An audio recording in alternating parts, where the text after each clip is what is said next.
cloud was already the de facto standard when we last spoke. From the security perspective, how has the cloud changed just in the past 2 years? So it is just not moving your workloads into the cloud, but moving it with the security controls what you used to have at on-premise. So at on-premise, you used to have quite a good amount of visibility and control, right? Because you had the traffic coming in, you had the flows of net flows of your setup, you know what was the normal behavior, you knew exactly what is the abnormal behavior.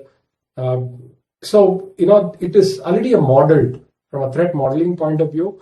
In a very large enterprise, you've already modeled your on-premise security. But come pandemic, people moved lock and stack barrel back into the cloud. But that was getting your workload.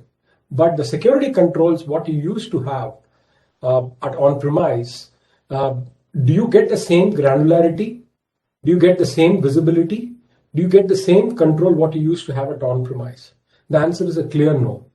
But more and more CIOs and CISOs are asking, saying, okay, I moved in because of my pandemic, because I had to be there in the cloud to get my scale, get my campaign going on, get my marketing team going on. So from a acceleration of the entire digitization actually got accelerated during the pandemic. But the cloud security part of it is still kind of evolving.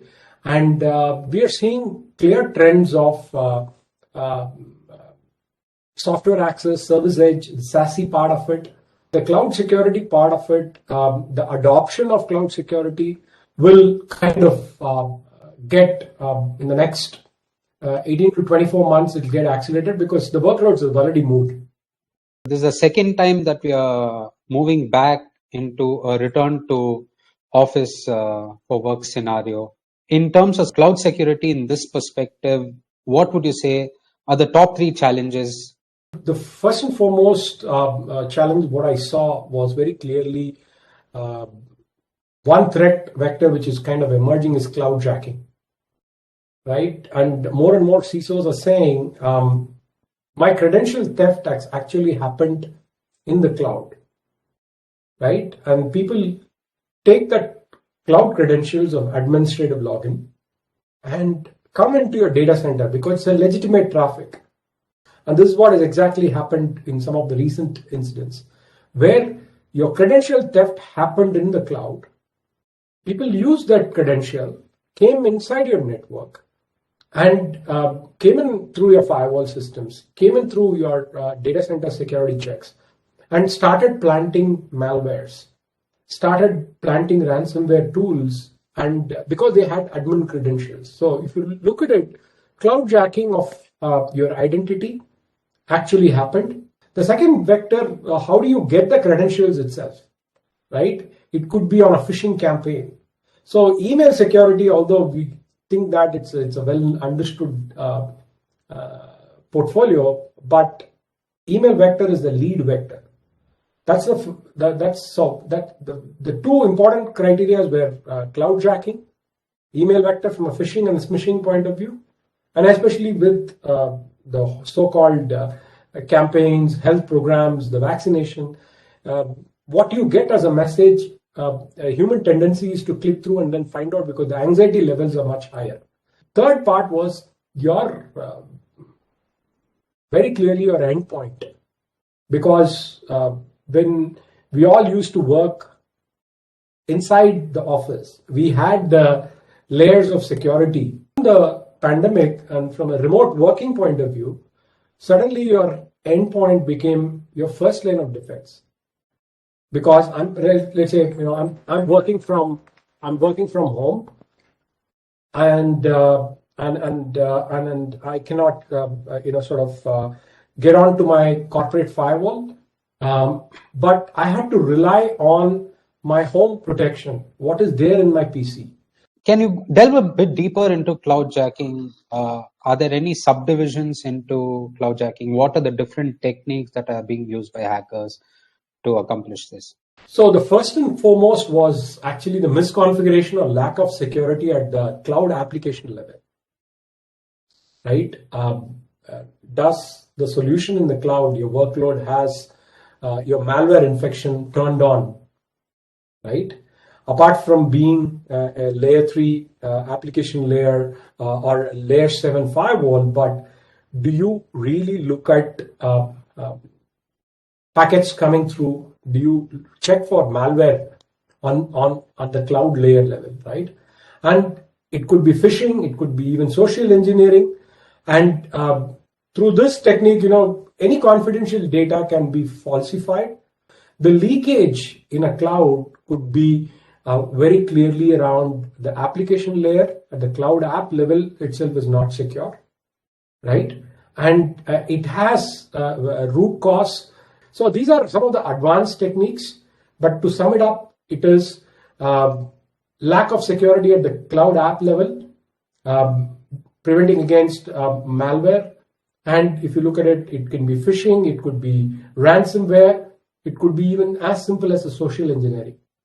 Cloud passwords are considered the weakest link in the security chain. So can you explain what makes them vulnerable to frequent data breaches, and how can the CISOs solve this issue? So you have a strong password, you have a weak password, you have encrypted passwords kept in a locker safer, but it's as good as the algorithms what it is built on, right? And today passwords are being shared across the setup. For example, my son is connected to the same network as me, working from home, right? And we all share the common Wi-Fi password, right? So he's very much inside the setup, but he goes to his college and then comes back and he downloads an app which is recommended by his college as unsafe, but he's on the same Wi-Fi as me, and he can do a Wireshark, he can do a packet trace and clearly sniff out my username password if it is not encrypted, right? At the same time, we got to look at the world moving away from passwords, and identity is across three pillars: the user, the device, and the application which he is actually accessing. So the whole era around passwordless can be simplified if you are able to tie it up to all these three. Can you just talk about the Indian angle to Cisco Security's growth, both within the company and also in terms of your clients? How many clients do you currently have, and what type of growth are you expecting in the future? Yes, India has been one of the fastest growing market within Cisco. In fact, within APJC, our growth, we are one of the fastest growing market within APJC. And second, from an absolute revenue base, these three markets kind of top it all, and which is Australia, Japan, and India. And India has been kind of number 2 for a very long time. So while we've shown stupendous growth, we've also expanded our coverage, right? And we have expanded our team. In fact, we are about a 60-member team, both sales, pre-sales, all put together. And it's a sub $100 million business for us. And with a CAGR, what we are seeing in the marketplace, we should be on a high of 15 to 20%. That's what we are actually, been delivering for the last few years, right? And in terms of the second question, what you asked about what lies ahead of us as Cisco very clearly defined its security roadmap towards a platform-based story. But if you look at our acquisitions, what we have made in the last few years, be it Centrio, which is our IoT security platform, or the recent one, what we've announced publicly is Kenna Security, which is into looking at risk profiling and giving a customer a risk score and making sure that his vulnerabilities are patched per se. So we're going to make sure that these components form an integral part into the SecureX platform. And we've tied up all our products into SecureX.